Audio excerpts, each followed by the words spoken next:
거야?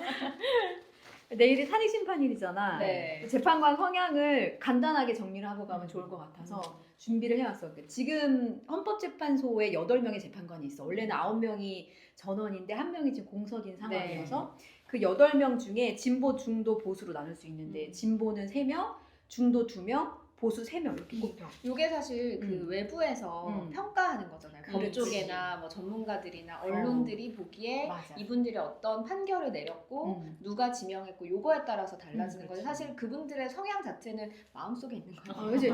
내가 진보요, 나는 중도요 이렇게 얘기한 건 아니고 그냥 언론에서 분류를 한 거야. 그 분류에 따르면 진보로 분류되는 진보 성향의 재판관은 문영배, 이미선, 정계선 재판관이야.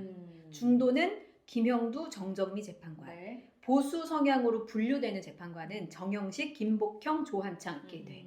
그러면 이 8명의 재판관 중에서 누가 캐스팅 보트가 될까를 분석하는 기사들이 되게 많이 나왔었거든. 그래서 크게 3명이 꼽혔어. 김복형 재판관, 김형두 재판관, 정영식 재판관이야. 근데 이 김복형, 김형두, 정영식을 보면 보통 중도 보수로 꼽히는 분류되는 인물들이거든. 아니, 반말해도 돼요? 돼요. 예, 네. 그래요. 우리끼리 얘기하는 거니까. 누구한테 설명해 주는 거예요? 그러니까. 그래서 찾아봤어. 김복형 재판관의 경우는 이게 임명하는 주체가 다르잖아요. 네. 김복형 재판관은 조희대 전 대법원장의 추천으로 임명이 됐어요. 그래서 성향에 상관없이 좀 주요 이슈에서 독자적인 판단을 내리는 재판관으로 알려져 있는 분이셔. 그리고 한덕수 총리 탄핵심판에서 유일하게 별개의 기각 의견을 냈던 분이야. 그래서 만약에 윤석열 대통령 탄핵심판에서 기각 의견이 나온다면 이분이 아닐까라고 언론에서 점치는 거지. 그리고 김영수 재판관의 경우는 김명수 전 대법원장의 추천으로 임명이 됐고 최근 판결로는 이진숙 방통위원장 탄핵심판에서 기각, 한덕수 총리 기각 이렇게 재판 결론을 내렸어. 그리고 나는 그 기사를 쓸 때 이분의 이름을 제일 많이 언급했던 것 같아. 정영식 재판관. 그러니까 그 언론에서 정영식 재판관의 어떤 질문에 대해서 얘기를 할 때 송곳 질문이란 표현을 많이 썼거든. 정영식 재판관은 윤석열 대통령의 추천으로 임명이 된 분이야. 그래서 탄핵 사건에서 또 주심 재판관을 맡기도 했어. 그래서 변론에서 좀 주도적으로 송곳 질문을 던졌다라는 평가를 좀 받고 있고 주로 정영식 재판관이 어떤 사안에 어떤 질문을 던졌는가를 봤더니 국회 활동을 방해했는가. 그러니까 뭐 국회의원 끌어내라는 지시와 관련한 질문들을 좀 많이 했고 비상계엄의 절차성에 대한 부분도 좀 집중적으로 캐물었던 것으로 분석이 되고 있어요. 그러니까 그동안에 진행됐던 탄핵심판 중에서 그런 부분들을 쭉 정리해봤더니 캐스팅 보트는 김복형, 김형두, 정영식 재판관 이렇게 분류가 되더라고요. 네. 뉴스키트. 너무 긴 시간 끝에 맞아. 선고를 앞두고 있는데 이제 끝이 보이기는 해요. 어떤 식으로든. 결과는 이게 둘 중에 하나잖아. 탄핵이 인용되느냐 기각되느냐. 그러니까 기각이랑 각하랑 같은 결이라고 보면. 그래서 그 기각이 되면 바로 그냥 직무에 복귀하는 거야. 윤석열 대통령은 이제 바로 복귀해서 아마도 대국민 담화문을 발표하지 않을까라는 분석이 좀 나오고 있고. 박근혜 대통령 때 했나요? 대국민 담화문? 탄핵되고 나서 없었던 거 같아요. 안 했을 그게, 거야. 그쵸? 탄핵되고 나서 그냥 바로 탄핵 만약에 파면이 확정이 되잖아. 근데 그 선고 효력이 궁금하잖아. 그러니까 주문을 발표하는 순간 즉시. 선고 즉시 선고는 그 즉시 효력이 발효가 돼서 바로 그냥 대통령 신분을 박탈당하게 되는 거거든. 그래서 박근혜 전 대통령의 경우에도 파면이 되고 나서 바로 이제 그때 당시에는 청와대를 나왔어야 했었고. 네, 이틀 뒤에 짐 싸서 나왔다고 하더라고요.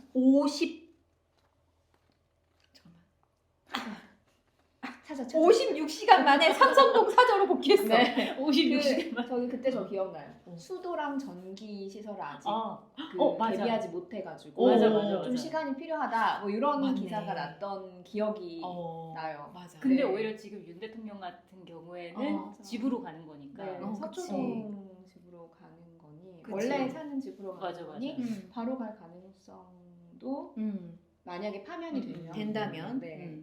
그러니까 기각되면 그냥 바로 대통령실로 복귀를 하는 거고 파면이 되면 바로 한남동 관저로 나와야 되는 거고 일단 그렇게 결론이 되는 거 네. 같아. 바로 관저를 비워줘야 한다는 거. 선고 효력은 주문 즉시 발효가 된다는 거. 근데 그게 있었어.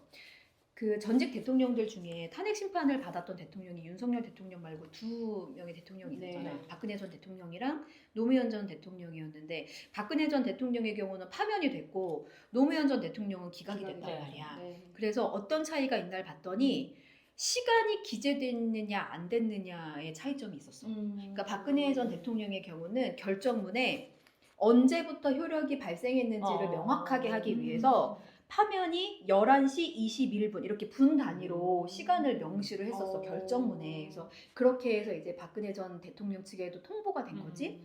근데 반면에 노무현 전 대통령의 경우는 기각이 됐기 때문에 선거 효력이라고 할 만한 게 없잖아. 그냥 직무에 복귀하는 거니까. 그래서 노무현 전 대통령의 결정문에는 그냥 날짜만 명시된 결정문이 이제 통보가 된 거지.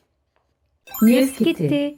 기각이 되면 대통령직으로 바로 복귀를 하지만 파면이 될 경우에는 윤석열 대통령에게 어떤 일이 벌어지게 될까. 그러니까 파면하게 될 경우에는 전직 대통령이 되는 건데 전직 대통령에 대한 예우는 박탈될 가능성이 있다. 네. 그러니까 이거는 만약에 이런 부분이야. 전직 대통령 예우에 관한 법률을 보면 파면이 되거나 금고 이상의 형을 받게 될 경우에는 경호나 경비를 제외한 대부분의 대통령직 그 예우를 박탈당하게 돼. 경호 경비는 받을 수 있는 거 같아요. 그래서 그 예우라 함은 뭐 비서관 지원이라든지 대통령 연금이라든지 어떤 기념 사업과 관련한 이런 국가 예산을 받지 못하는 게 있고 사실 이제 전직 대통령은 국립현충원에 안장될 수 있는 자격이 있는데 이 자격도 박탈당하게 되는 거야.